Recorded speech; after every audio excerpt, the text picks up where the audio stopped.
پیارے طلباء طالبات، آج ستمبر کی 12ویں تاریخ ہے۔ میں آپ کو 7ویں جماعت کی اردو کتاب میں ایک سبق ہے جس کا عنوان ہے نیوٹن کا کارنامہ کو پڑھانے جا رہا ہوں۔ امید رکھتا ہوں آپ سبھی بچے غور سے سنو گے۔ تو چلو ہم شروع کرتے ہیں۔ تو پہلے ہم پڑھیں گے، پھر اس کا معنی سمجھیں گے۔ 20 سال تک اس نے اپنے مطالعے کے بہترین نتائج کو چھپا کر رکھا۔ آخر ایک دوست کی ان پر نظر پڑ گئی جس نے اس سے قائل کیا کہ سماج کے تئیں اس کی بھی کچھ ذمہ داریاں ہیں۔ اس کے مجبور کرنے پر اس نے لاطینی زبان میں، جو کہ اس زمانے میں سائنس کی زبان تھی، 3 جلد میں شائع کی، جن کا عنوان تھا سائنس کے ریاضی اصول۔ یہ کتابیں انسانی علم کو کئی مراحل کے آگے لے جانے کا باعث اور آنے والی ساری سائنس کی بنیاد بنی، مگر نیوٹن کے زمانے میں ان سے کوئی خاص ہلچل نہ پیدا ہو سکی، کیونکہ یہ اکثر عالموں کی سمجھ سے بھی بالاتر تھیں۔ سائنس دان کے طور پر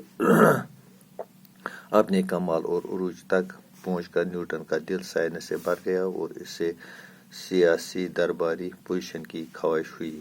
اس نے جیمز دوم کی حکومت کی مخالفت کی اور اس کی حکومت کے خاتمے اور ولیم میری کی تخت نشانی کے بعد نیا دستور بنانے والی کنونشن کا ممبر بنا، مگر بادشاہ نیوٹن کی سیاسی قابلیت سے متاثر نہ ہوا اور اسے محض ایک فلسفی سمجھتا رہا۔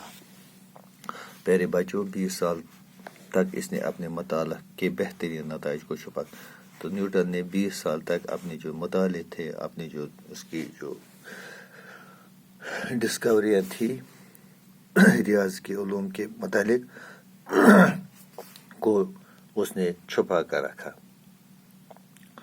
آخر ایک دوست کی ان پر نظر پڑی اور نیوٹن کے ایک دوست کی نظر ان پر پڑی جس نے اسے قائل کر اس کے لیے تیار کیا کہ سماج کے تئیں اس کی بھی کچھ ذمہ داریاں ہیں۔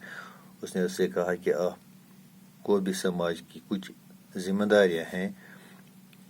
اس کے مجبور کرنے پر اس نے لاطینی زبان میں، جو کہ اس زمانے میں سائنس کی زبان تھی، اور اس دوست نے اس کو مجبور کیا کہ لاطینی زبان میں، جو کہ اس زمانے کی سائنس کی زبان تھی، اس زمانے میں لاطینی سائنس کی زبان تھی، 3 جلد میں شائع کی۔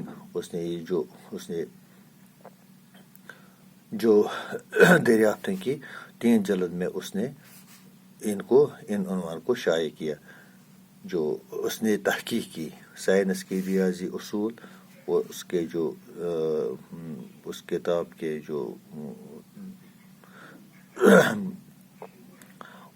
عنوان تھے کہ سائنس کے ریاضی اصول، یہ کتاب انسانی علم کو کئی مراحل آگے لے جانے کا باعث اور آنے والی ساری سائنس کی بنیاد بنی، اور ان سائنس کو اور علم کو آگے لے جانے کا باعث بنا، اور آنے والی جو جنریشن ہے اس نے وہ سائنس کی بنیاد بنی۔ مگر نیوٹن کے زمانے میں اس سے کوئی خاص ہلچل نہ پیدا ہو سکی۔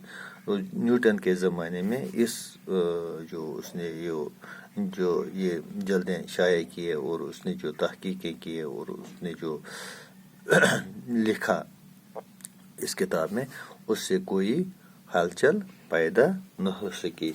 تو کیا ہوا؟ کیونکہ اکثر عالموں کی سمجھ سے بھی بالاتر تھے، جو اکثر عالم تھے وہ اس کی سمجھ سے وہ باہر تھے۔ سائنس کے طور پر اپنے کمال اور عروج تک پہنچ کر نیوٹن کا دل سائنس سے بھر گیا۔ تو سائنس کے طور پر اس کے جو عروج تھے، اس کو پہنچ پر نیوٹن کا دل سائنس سے بھر آ گیا، وہ مطمئن ہو گیا، اور اس سے سیاسی درباری پوزیشن کی خواہش، اور اس نے اپنے دل میں یہ طے کر لیا کہ وہ سیاسی درباری پوزیشن کی خواہش اس نے ظاہر کی۔ اس نے جیمز دوم کی حکومت کی مخالفت کی۔ جیمز دوم اس وقت کے جو حکمران تھے اس کی مخالفت کی اور اس کی حکومت کا خاتمہ اور ولیم میری کی تخت نشان کے بعد نیا دستور بنانے والی کنونشن کا ممبر بنا، اور جو جو جیمز دوم تھے اس کی مخالفت کے بعد اور جو نئی حکومت ولیم میری کی تخت نشانی کے بعد نیا جو دستور تھا، آئین تھا، اس کو بنانے کے لیے وہ بھی ایک ممبر چنا گیا اور وہ ممبر بنا، مگر بادشاہ نیوٹن کی سیاسی قابلیت سے متاثر، اور جو بادشاہ نیوٹن کی جو قابلیت تھی اس سے متاثر نہ ہوا اور اسے محض ایک فلسفی سمجھاتا رہا، تو اس نے اس کو ایک فلسفی سمجھا۔ تو آج اتنا ہی۔